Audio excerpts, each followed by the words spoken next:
A continuación, Noticiero Telesucesos. Clasificación A. Apto para todo público. Un noticiero pensado para usted porque se lo merece. Nos acercamos a la realidad desde diferentes perspectivas. Noticiero Telesucesos. Primera parte del Noticiero Telesucesos, con las noticias más importantes del día.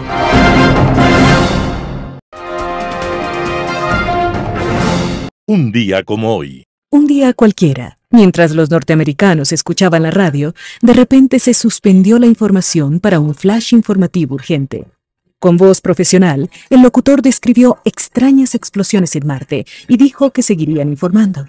La programación continuó en forma normal.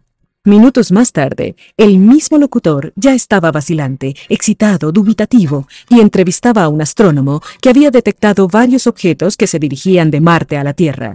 La programación continuó, pero luego cundió la alarma.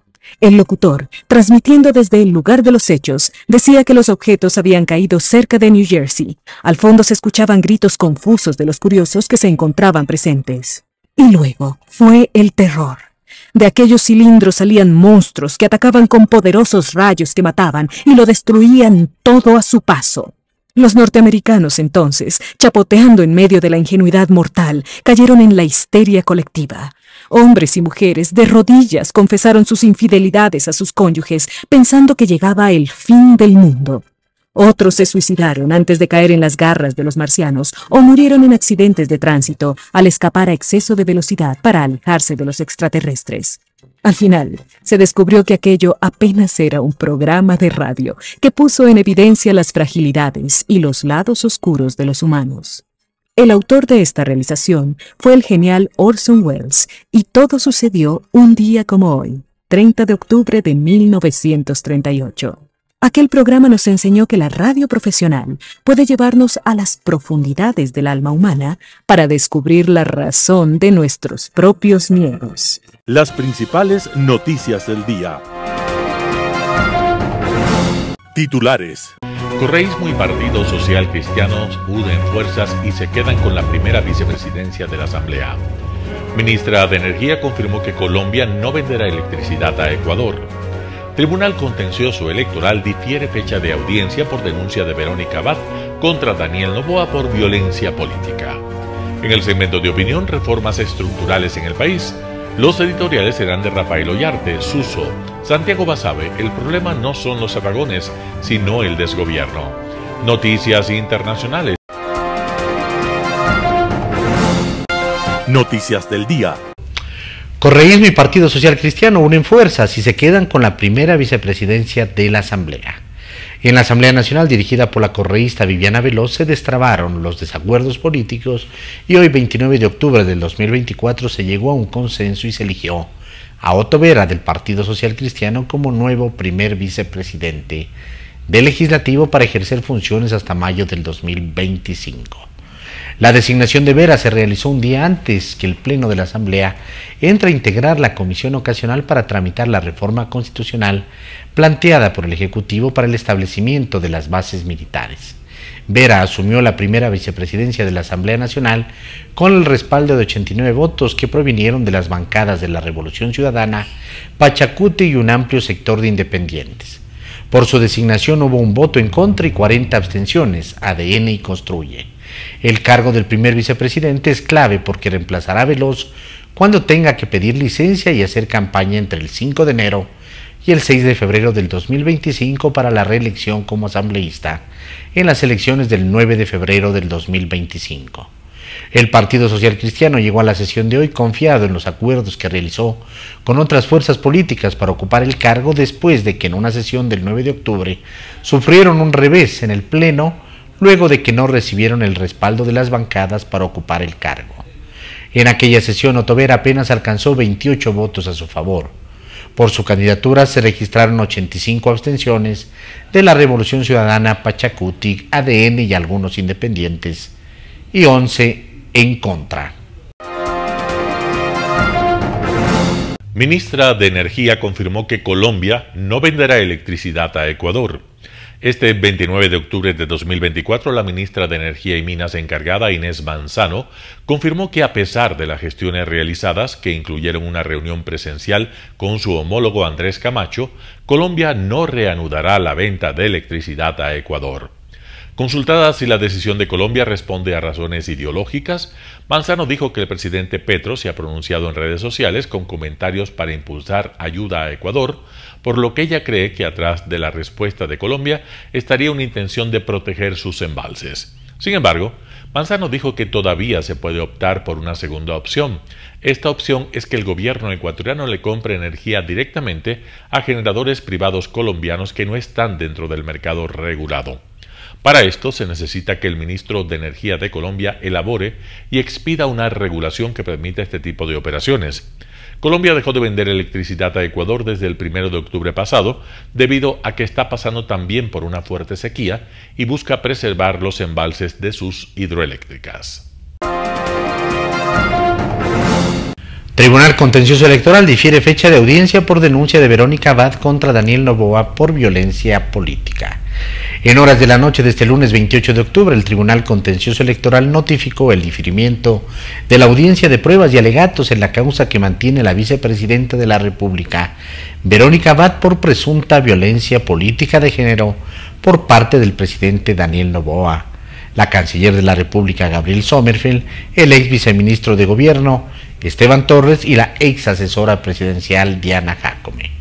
La audiencia estaba prevista para el próximo jueves 31 de octubre del 2024, pero luego de la medida presidencial de decretar la suspensión de la jornada laboral para el sector público y privado, el Tribunal Contencioso Electoral notificó que la audiencia fue diferida para el viernes 8 de noviembre a las 9:30 de la mañana, acto que se realizará en la sala de audiencias del Tribunal Contencioso Electoral. La vicepresidenta Abad espera demostrar los presuntos actos de violencia política de género en los que habrían incurrido el presidente Noboa y los demás funcionarios del gobierno al impedir el libre ejercicio de sus funciones como vicepresidenta. El pasado jueves 24 de octubre, Abad y su defensa presentaron sus alegatos en la causa que inició el consejero del Consejo de Participación Ciudadana y Control Social, Juan Esteban Guarderas, por el presunto delito de pre-campaña electoral que habría sido cometido por la vicepresidenta Abad durante el proceso de elecciones seccionales de febrero del 2023, cuando se postuló a la alcaldía de Cuenca. Entrevista del día. En Radio Sucesos estuvo Marco Acuña, presidente del Colegio de Ingenieros Eléctricos, el tema del que habló: la grave crisis energética del país. Escuchemos lo que dijo. Sí, en realidad el Coca-Cola Sinclair, siendo una central de paso, es importante el caudal que se tiene día a día, y con esto puede aprovecharse la máxima generación que le otorga el caudal. Y esto es, siendo que es una de las dos principales sistemas de generación del país hidroeléctricamente, constituye importante, o sea, una contribución importante para el manejo que se debe tener en el contexto general de la energía en el país. Ayer mismo se tuvo un alto nivel y por eso les permitió al gobierno tomar la decisión de disminuir unas horas en los apagones. Y esto podría suceder día a día, pero sin embargo consideramos que esto también debería controlarse, manejar de tal manera de que le permita en cambio recuperar el nivel de embalse a Masar. En cambio es la reserva de agua y de energía que podríamos tener para algunos días. ¿Cuánto se necesitaría que genere constantemente Coca-Cola Sinclair para poder? Ayer, si no me equivoco, llegó a 1000 y un poquito más de megawatts, y eso provocó que se rebajen un poco los cortes de la mañana. Para que haya una constante de rebaja de cortes de 14 horas, yo no sé a cuánto, Coca-Cola debería ser constante en producir ¿cuánto? Digamos que ahí es donde interviene justamente la experticia de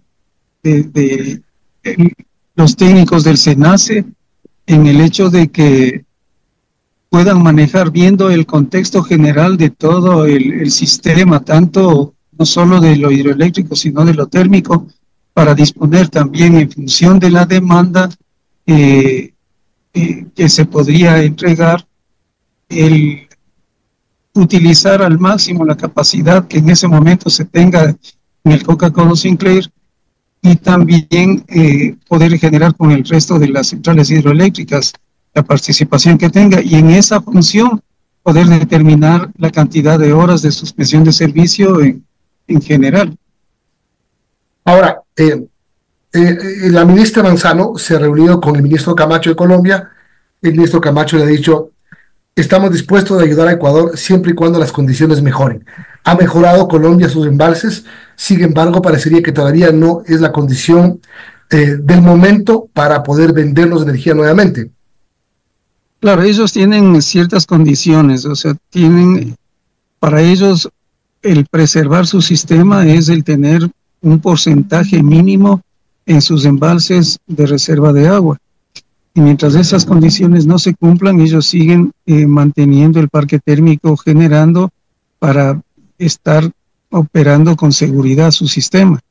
Entonces, el momento en que ellos superan esos niveles mínimos, entonces ahí tienen disponibilidad para entregar energía a Ecuador, que básicamente lo hacen desde la parte térmica. Esperemos que, de acuerdo a las conversaciones que hayan tenido, esto, digamos, se acerque la posibilidad de que apenas se mejore el sistema en Colombia, podamos contar con por lo menos algo de energía de parte de allá, ¿no? Y eso sería muy beneficioso para el mejor manejo, en cambio, acá en el país del sistema eléctrico de acá. Marco, buenos días. Respecto a esta crisis eléctrica, el presidente lo dijo en esta entrevista en TC Televisión que al menos espera superar esta crisis eléctrica en diciembre de este año, tomando en cuenta el déficit de electricidad, que es de unos 2.000 megavatios, y las condiciones climáticas. ¿Usted cree que sea una meta fácil o difícil de cumplir? Es una meta difícil de cumplir, y mucho vamos a depender de la parte hidrológica, porque básicamente es eso, porque por otro lado es poco lo que se ha logrado mejorar en lo térmico. Se ha recuperado, entendemos, más o menos 341 megavatios del parque térmico que tiene el país. Todavía hay más de 1.000 megavatios, 1.200 megavatios por recuperar de las centrales térmicas que el país tiene. Entonces la contribución son 341 más los 100 megavatios que tenemos de la barcaza. Es eso lo que tenemos ahorita en realidad. Ahora, expectativas tenemos para que lo contratado que se menciona de 241 megavatios que se podría incorporar, entendemos, en los primeros días de diciembre con buenos vientos, como se diría, eso ayudaría, al menos que se vaya incorporando progresivamente, ¿no? Seguramente no se va a incorporar todos los 241 de una sola, pero se podría ir incorporando. Esto ayudará por lo menos a disminuir la cantidad de horas de cortes en el servicio eléctrico. Creemos que lo que sí puede suceder es eso, o sea, que se vaya disminuyendo la cantidad de horas de suspensión de servicio. Le vemos muy difícil que se logre superar esto, todo también dependiendo de la evolución de la hidrología en las cuencas hidrográficas que alimentan a las centrales hidroeléctricas. Viana Mayno, ex ministra de Telecomunicaciones, estuvo en Radio Sucesos, habló del criterio del sector privado ante la crisis energética. Vamos con la nota. Efectivamente, en la parte de telecomunicaciones es muy comprensible la molestia de la ciudadanía. La explicación técnica es, yo creo que en este punto bastante obvia para todos nosotros, ya que somos los dolientes, y es que tanto la telefonía celular como el internet fijo domiciliario funcionan con energía eléctrica. En el caso de la telefonía celular, las torres de comunicación necesitan electricidad y mandan la señal por la fibra óptica, de punto a punto. Entre usted y yo hay mucha fibra y muchas torres. Al momento en que se va la energía en las torres, se activan las baterías. ¿Qué sucede? La obsolescencia de las baterías no nos ayuda. Eso es lo que sucede con el celular. Adicional, cuando no hay luz, todos comenzamos a conectarnos mucho más por el teléfono que por la computadora y saturamos las redes, que no están previstas para un 100% de tráfico o para tanto tráfico. En el caso del internet fijo, los routers. El internet fijo llega a nuestros domicilios u oficinas por la fibra que está desplegada hasta el sitio. Sin embargo, el router, si no tiene luz, no va a funcionar. Aquí el consejo es que compremos estos dispositivos pequeñitos que sirven para darle energía solo al router del lugar fijo, de la residencia o de la oficina, y con eso va a poder tener al menos internet fijo y tal vez por allí conectarse al Wi-Fi de su teléfono. Pero siempre y cuando, solamente una pausa ahí, siempre y cuando el internet sea por fibra óptica, porque si el internet viene también por antenas, no hay servicio.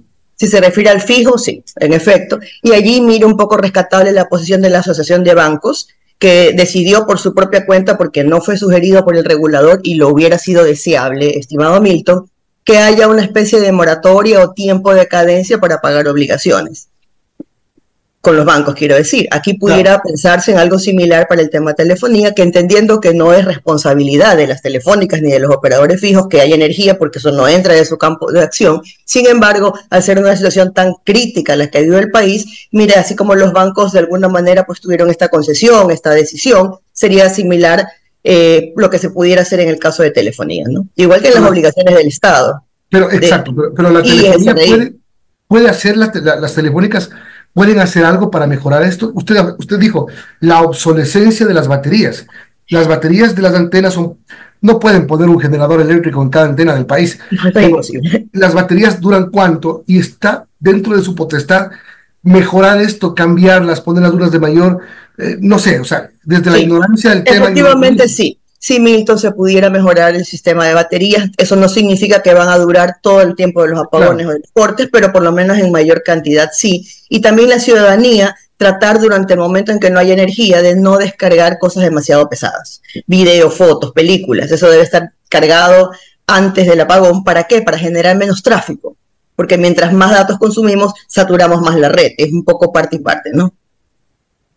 Bueno, en otro tema, Viana, buenos días. Ya se aprobó la ley urgente para impulsar la iniciativa privada en la generación eléctrica, ya consta en el registro oficial desde el lunes. ¿Cómo vemos esta iniciativa que vio el presidente, que aprobó la Asamblea, y cómo esto va a ayudar en esta situación crítica que estamos viviendo?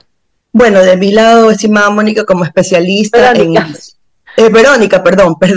como especialista en sectores estratégicos, en inversión privada en sectores estratégicos, porque eso es lo que he hecho toda mi vida, le puedo decir que siempre la inversión privada debidamente controlada y regulada va a ser óptima para desarrollar un sector. Ese es el caso de lo que acabamos de conversar, telecomunicaciones. Acabamos de discutir qué pueden hacer las operadoras privadas para resolver un problema que viene del Estado. Fíjese, y estamos hablando de eso. ¿Qué pasa con las carreteras cuando transitamos por una vía? Pagamos un peaje y tenemos una vía panamericana en óptimo estado, una vía de la costa, en el caso de Guayas, igual. Aeropuertos, ustedes conocen, Quito, Guayaquil. Puertos, todos los puertos son operados por privados. Curiosamente, en el sector eléctrico el nivel de inversión privada es cero. Cero. Y ahí tenemos la respuesta. Hidrocarburos es operado también por diferentes empresas multinacionales que operan los pozos, exportan, etcétera. ¿Qué sucede? Que la inversión privada siempre te va a apoyar en ese desarrollo. Es deseable. La ley, como siempre, pues es perfectible, pero yo creo que tenemos que rescatar lo importante. Aquí lo importante es que la inversión privada se está permitiendo en generación.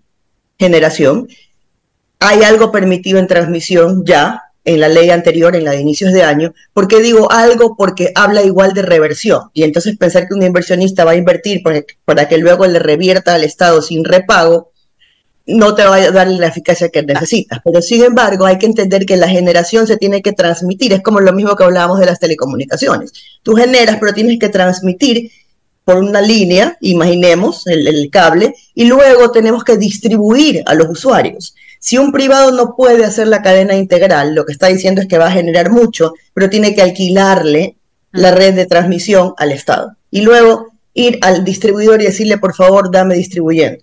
Entonces es como que usted pudiera comprar un móvil en una operadora privada, un teléfono, pero tendría que usar la fibra y la red de distribución de, por ejemplo, CNT.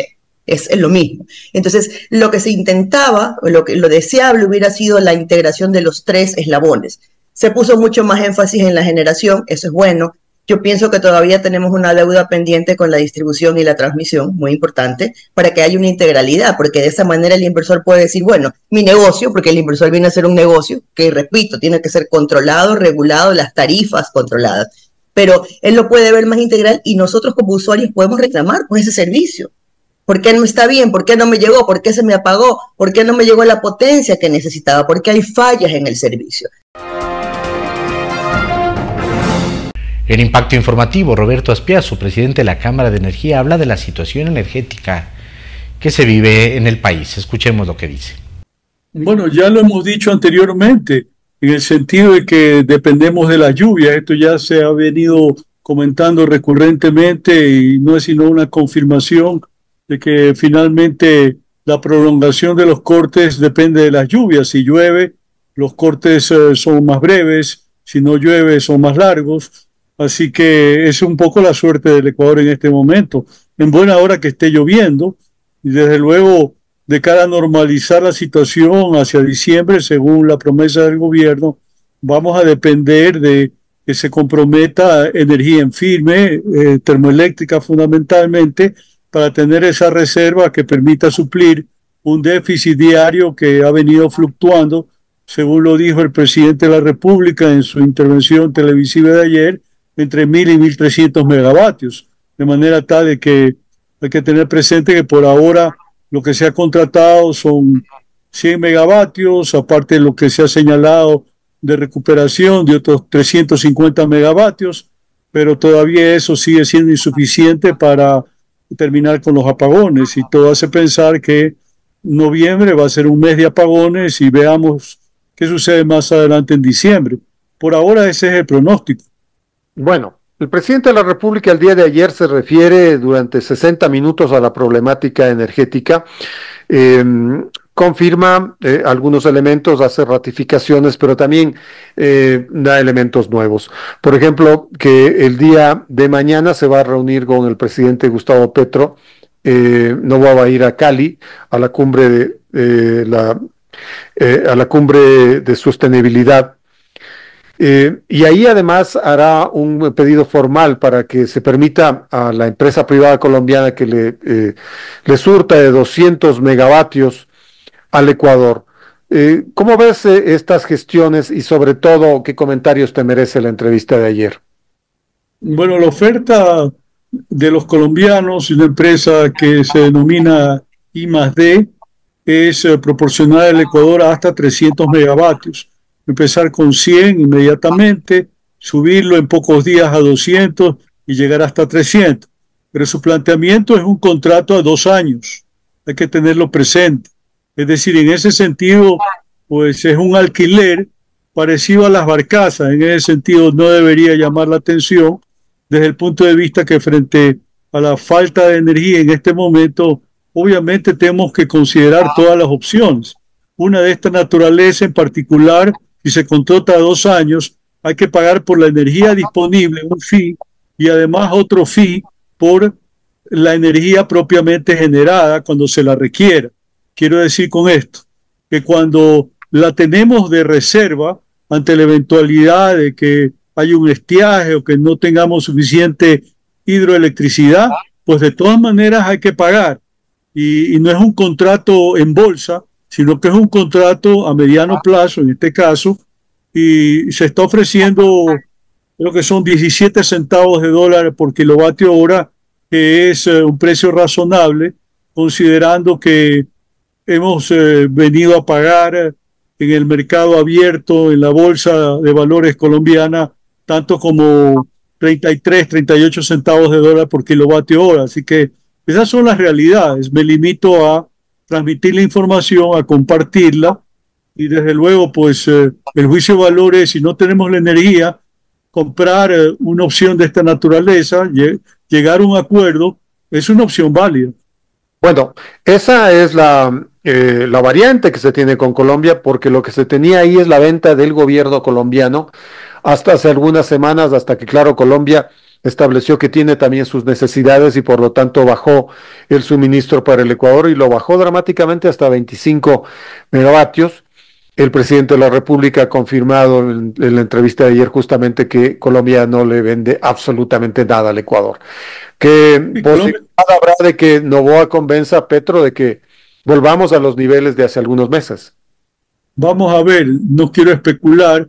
En Colombia ha llovido, han recuperado un tanto los embalses. Ellos tienen una normativa según la cual, en la medida que esos embalses no estén recuperados, sino al 50%, no hay cómo exportar energía.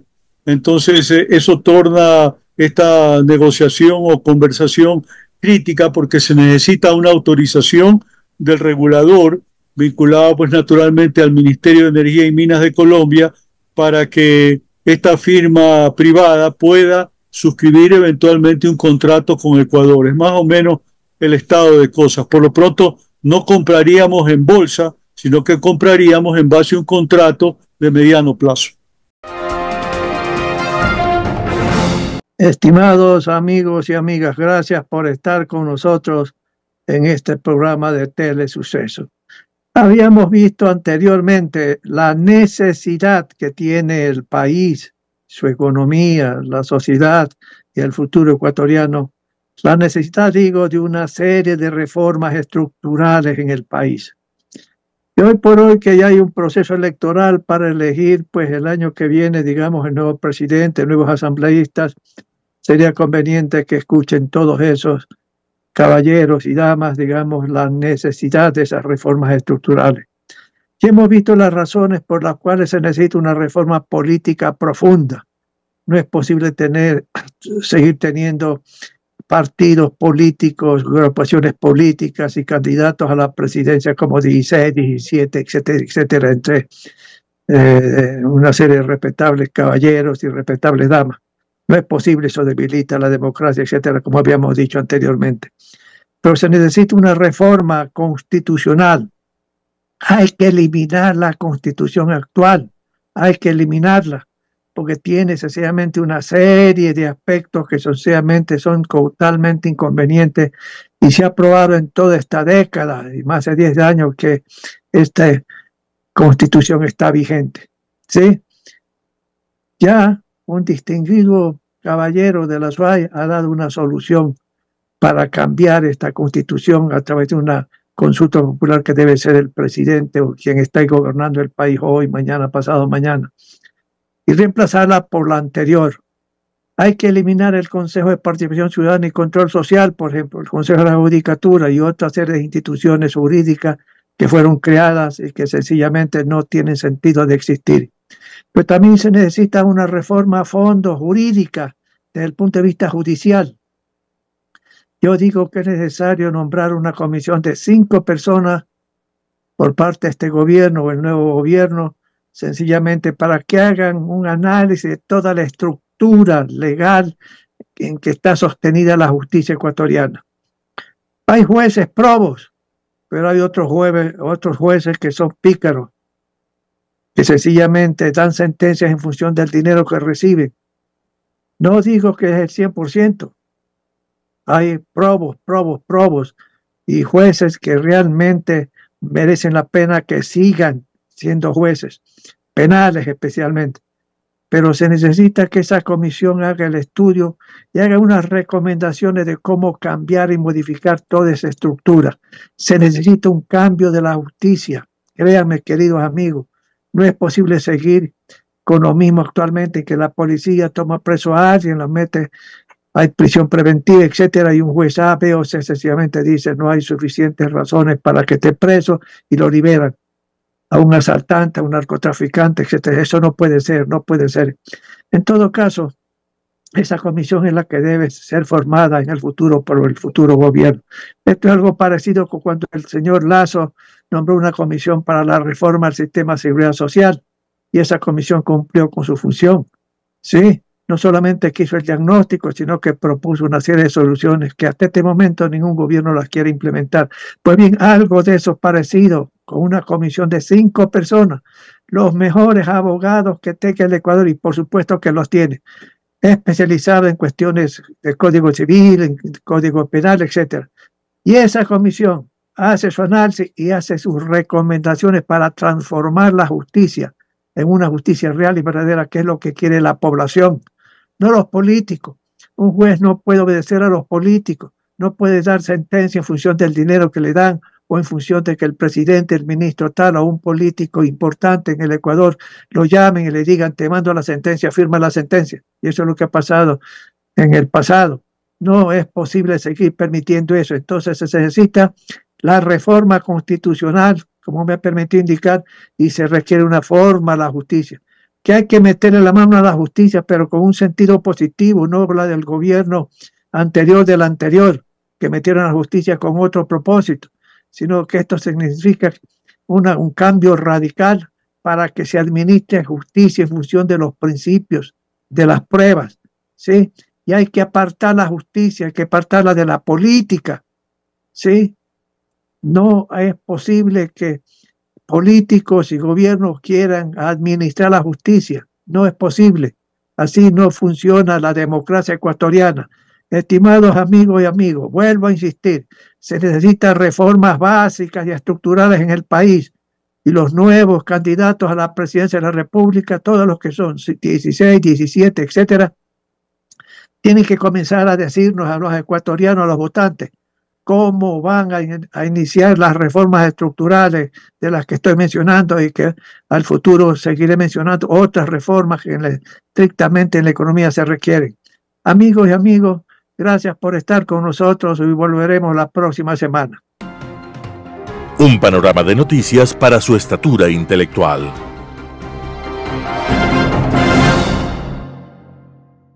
Editorial. Suso, artículo de Rafael Ollarte publicado en Diario El Expreso. Era un personaje que salía en la publicidad electoral de Bucaram, sentado junto a él, haciendo el ademán de atender la respuesta a una pregunta que nunca le había hecho. «Mira, Suso», decía Bucaram, como introducción a su discurso. Y Suso lo miraba con aparente atención y se limitaba a afirmar con la cabeza. Nunca le conocimos la voz a Suso. En el siglo pasado, una entrevista al presidente o a uno de sus ministros, que no era cualquier X, era cosa seria. Podía agradarle o no a Roldós, Hurtado, León, Borja, Sixto, Maguad y el mismo Bucaram.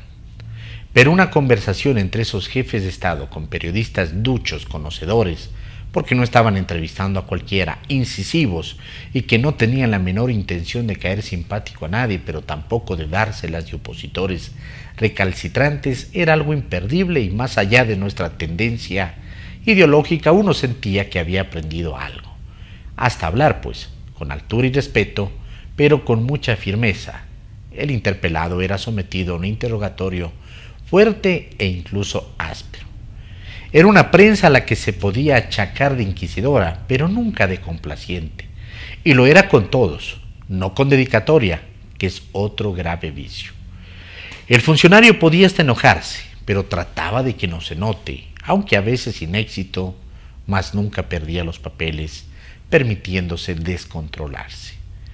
De un momento a otro, los presidentes comenzaron a buscar sus usos, propios o alquilados, es decir, entrevistadores complacientes que les pregunten poco y menos con un libreto anticipado. Correa hizo un intento de someterse a la prensa. Fue muy breve, pues no pudo ni quiso ser incomodado. Vender los medios incautados es el cuento de nunca acabar en cada campaña. Esto de la línea editorial parece que ha cambiado para muchos, para quienes ya no significa ser un medio democrático que acepte y promueva la disidencia legítima respecto de cualquier línea política. Parece que se trata de defender ya no solo una tendencia política concreta, pues en el pasado existían en nuestro país periódicos abiertamente conservadores, así como otros marcadamente liberales. Por eso el lema del extinto El Comercio era Diario Independiente, lo que fue seguido por otros grandes impresos hasta hacerlo algo necesario y exigible de todo medio de comunicación. Eso no puede desaparecer solo para beneficiar a tal o cual político. Artículo de Rafael Ollarte publicado en Diario El Expreso. El problema no son los apagones, sino el desgobierno. Santiago Basabe, Primicias. El principal problema del país no son los apagones ni la crisis energética, de la que ahora todos hablamos y frente a la que nos hemos convertido rápidamente, como en casi cualquier tema, en expertos de talla internacional. Tampoco el epicentro de nuestros males está en las pérdidas materiales que se pueden derivar de las tinieblas permanentes en las que ahora vivimos. Esas son, al final, cuestiones que se podrán manejar de alguna forma en el corto o mediano plazo. Lo que afecta más a la ciudadanía y que en Carondelet no terminan de entender es la incertidumbre, la falta de criterios técnicos, la ida y vuelta de distintas versiones y visiones del tema. En resumen, el problema es el desgobierno, la desorganización, el caos, el desbarajuste que día a día presenciamos. Una estrategia que utilizan a diario es trasladar la responsabilidad íntegra de lo acontecido a gobiernos pasados. Aunque en ello hay una parte de verdad, resulta imposible desconocer que con Noboa también se han cometido errores de gran calado.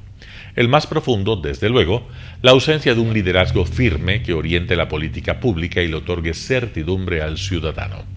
La gente preferiría tener más apagones, más prolongados, si tuviera la certeza de que en los días, horarios y periodos de tiempo que el presidente señala, la falta de luz será nuestra compañera de trabajo, estudio o diversión. No es que a la gente le gusta vivir sin energía eléctrica y que por ello hay que agradecer a Noboa. No, no ese es el punto. El punto es que peor aún que los apagones es el desgobierno. Un día se dice que no habrá cortes de luz y pocas horas después la afectación es colosal. Otro día se dice que la racionalización irá en decrecimiento y luego, casi inmediatamente, se repone en el sentido de que los cortes serán progresivos. La salida es la barcaza en un momento para enseguida reparar en que hay otras alternativas más viables. Primero el vocero es el encargado de comunicación, luego otro funcionario del sector eléctrico, después algo musita el jefe de Estado. Todas las opiniones son distintas y en lo único que acuerdan es en el estribillo de que se están tomando las mejores decisiones para el país. Ahora, hace poco, la nueva ministra ambientalista todoterreno ha asumido el papel de ponerse al frente de las críticas. Carraspea, trastabilla, trata de dar explicación de lo indefendible e intenta se las juega, pero al final es tal el desgobierno que terminará rindiéndose. Más pronto que tarde, la última adquisición de Carondelet, por más empeño que le ponga al tema, va a claudicar y abandonará el cargo por razones de índole personal, como suelen decir los ministros al dejar sus cargos. Confirme doña Sonsoles, otra vez, el problema en realidad no son los apagones, sino el desgobierno, es la falta de rumbo.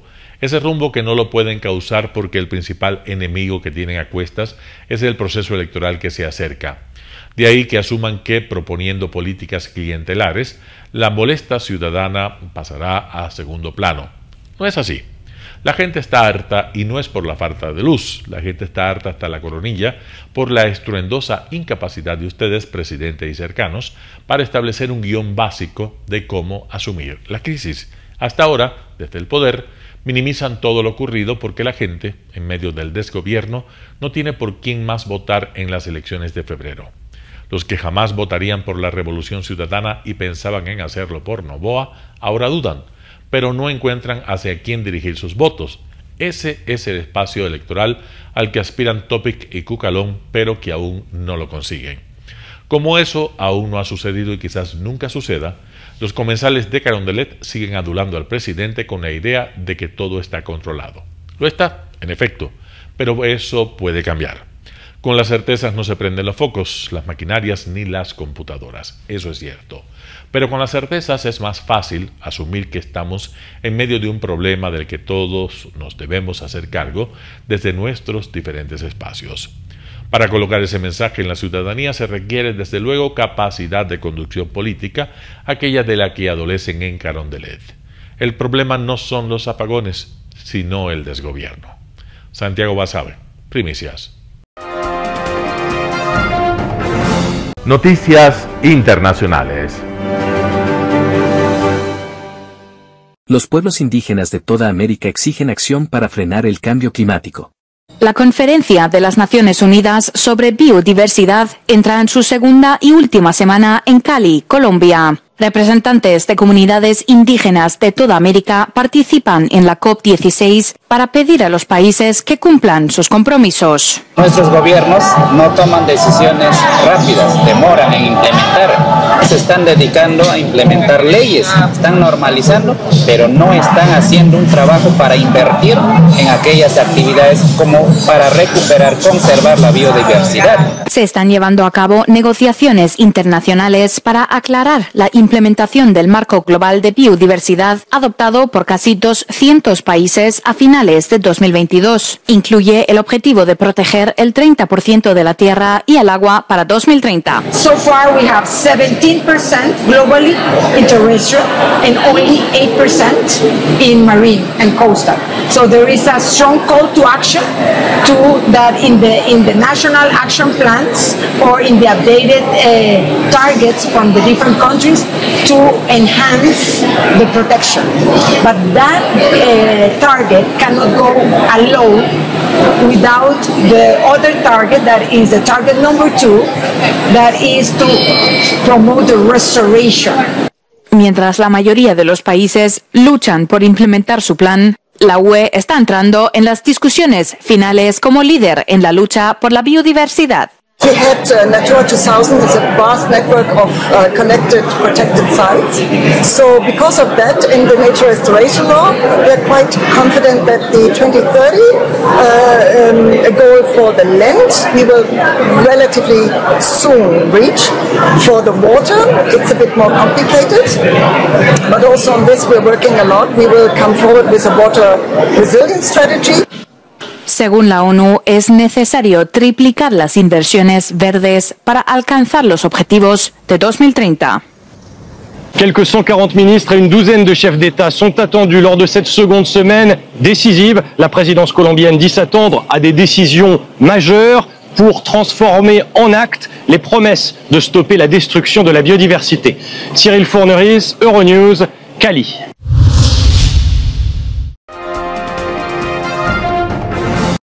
La presidenta de México no abordó la migración y la inseguridad al visitar frontera con Estados Unidos.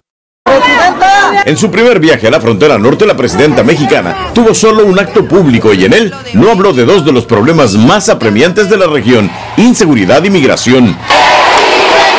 Anunció la ampliación de la pensión para mujeres, más becas para estudiantes y salud casa por casa. A todas y todos los adultos mayores siempre van a tener un médico que los vaya a visitar a su casa. Pero empezarán el próximo año, posiblemente muy tarde, para esta mujer que acudió buscando ayuda para su hija enferma de cáncer. Ella estaba muy compuesta con las quimioterapias, pero desde hace un año le mataron sus dos hijos y desde entonces ya no se las dan porque le quitaron su seguro. No pudo acercarse a la mandataria y regresó sin alivio para su familiar. No le da nada.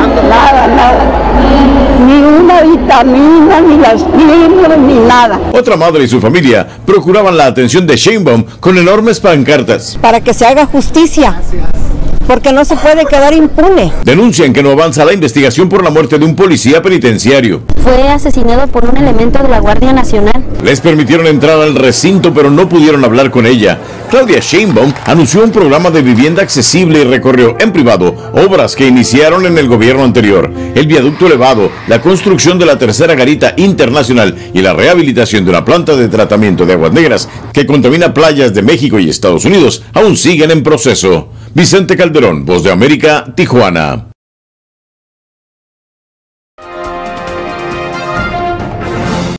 El gran temor de la UE, que gane Donald Trump y corte toda la ayuda a Ucrania.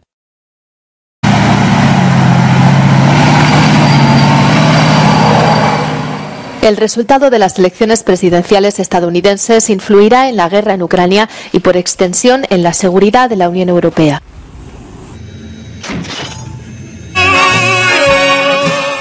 Si Donald Trump se jacta de poder negociar un acuerdo de paz en 24 horas entre Kiev y Moscú, el regreso del multimillonario estadounidense a la Casa Blanca y su discurso aislacionista sugieren que los europeos tendrán que asumir la mayor parte del apoyo a Ucrania.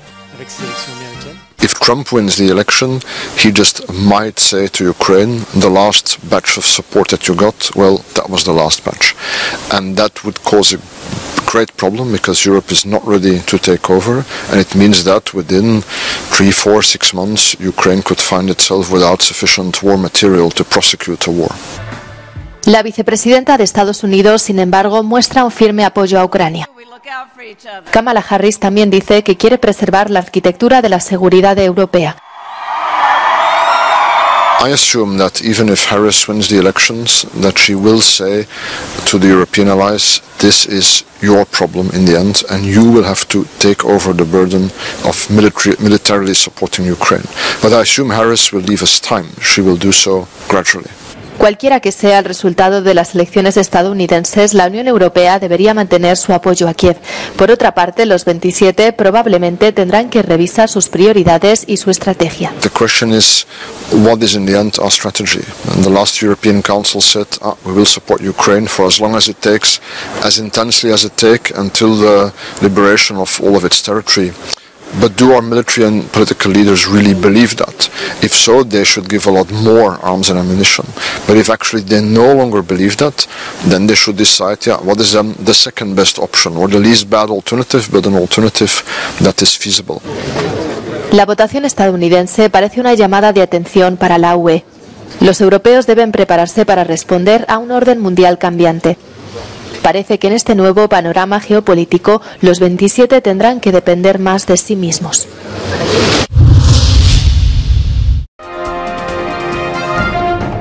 Zelensky acude a la cuarta cumbre con los países nórdicos en Islandia. El presidente de Ucrania, Volodymyr Zelensky, acudió a la cuarta cumbre con los países nórdicos y afirmó que Rusia perdió 800 hombres en el frente oriental en un día de combates. Zelensky aseguró esto el lunes en Reykjavik, donde se reunió con los primeros ministros de Islandia, Dinamarca, Noruega, Finlandia y Suecia. Además, añadió que Ucrania tiene que pensar primero en la gente y luego en la tierra. For them it's not people, so they push them. And a lot of Russians are killed each day. So last my connection with the general was today morning, and yesterday, for example, Russians they lost only on the east direction they lost 800 people been killed. So they don't think about it. We have to think. That's why it's not simple. En su reunión con el primer ministro islandés Bjarni Benediktsson, Zelensky destacó el papel crucial del país nórdico en las ambiciones de Ucrania de entrada en la OTAN.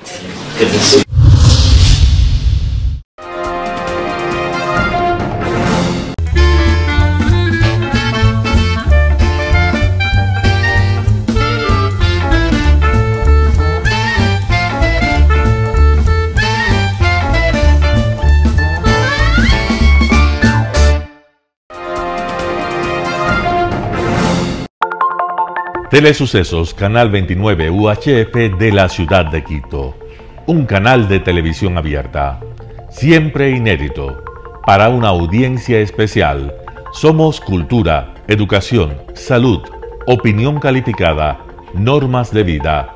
Y todas las tardes, de lunes a viernes, desde nuestros estudios en Arena Telesucesos, escenario propio destinado a promover el deporte. En tiempo real, usted y su familia, en su televisor, desde la comodidad de su hogar, disfrutarán de los partidos, eventos, campeonatos que realizamos diariamente de ecuavóley, básquet, box, lucha libre, cachascán, gimnasia, artes marciales, tenis de mesa, fútbol sala, transmisiones en vivo de los principales partidos de fútbol barrial y colegial. En fin, somos un canal inédito. Inéditos en el deporte, transmisiones de acción y conocimiento en el deporte, espacio diario conducido por el arquitecto David López todas las tardes, de lunes a viernes, de 4 a 5 de la tarde. Siempre inéditos y distintos, siempre jóvenes, personajes jóvenes de generaciones nuevas.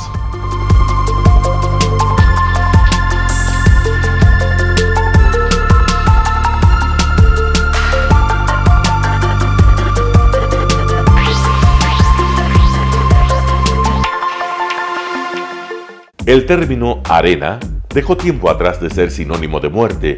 Hoy es un espacio de vida, de desarrollo de una de las actividades básicas del comportamiento humano, el deporte, que quizá, como ninguna, moviliza sentimientos y emociones, elimina como principio la violencia, intereses personales, trampas, desunión e intrigas. El deporte, con sus valores, solo deberá entregar mensajes de bien para mejorar las actuales estructuras sociales y políticas en deterioro en las que vive nuestro país. Hoy entregamos a nuestra audiencia de la ciudad de Quito deportes y en especial a la parroquia de Calderón, uno de los sectores populares de mayor desarrollo de la ciudad, con una población estimada en 1 millón de habitantes que están en contacto diario con el canal 29 UHF, presente con sus instalaciones deportivas en Llano Grande, su centro de gravedad. Telesucesos, desde nuestro estudio principal y en el de Arena Telesucesos, es el único medio de televisión que transmite de lunes a viernes 4 horas diarias de diversos eventos y novedades deportivas: el ecuavóley, básquet, tenis de mesa, halterofilia, taekwondo, esgrima, box, cachascán, gimnasia olímpica. Pueden ser observados en Canal 29 UHF y en todas las redes sociales en su televisión, sin ningún costo, desde la comodidad de su hogar, en nuestro canal y en las redes sociales. Arena Telesucesos es el escenario en donde el deporte tiene vida. Nuestros invitados y jugadores están en la cancha junto a usted y como nunca antes en la pantalla de su televisor, acercándole a un espectáculo inolvidable de luz, color y fiesta. Por fin usted encuentra el deporte que practica y que nunca es transmitido ni considerado por otros medios de comunicación con la importancia que nosotros le damos. El ecuavóley es el gran protagonista en una cancha con todos los estándares y comodidad para su práctica. Es el único deporte ecuatoriano con partida de nacimiento ecuatoriana. Somos inéditos, nos acercamos al deporte popular de nuestra gente que comparte nuestros esfuerzos. En Arena Telesucesos, aparte del atractivo de los eventos deportivos que transmitimos con nuestra señal a los televisores de su hogar, también entregamos muchos de los valores que encierra el deporte y en especial privilegiamos nuestra identidad nacional en el ecuavóley, jerarquizando su presencia como el deporte con partida de nacimiento en nuestro país. Telesucesos no solo entrega en su programación de deportes un espectáculo, sino que impulsa, privilegia y exige a quienes participan que sean parte de los valores y méritos que el deporte encierra: esfuerzo, superación, perseverancia, respeto, solidaridad, compañerismo, disciplina, puntualidad, sana competencia, honradez en la cancha y fuera de ella. La práctica deportiva siempre generará beneficios positivos para su cuerpo y entregará salud estable, pero refuerza además la identidad personal y premia siempre el éxito conseguido.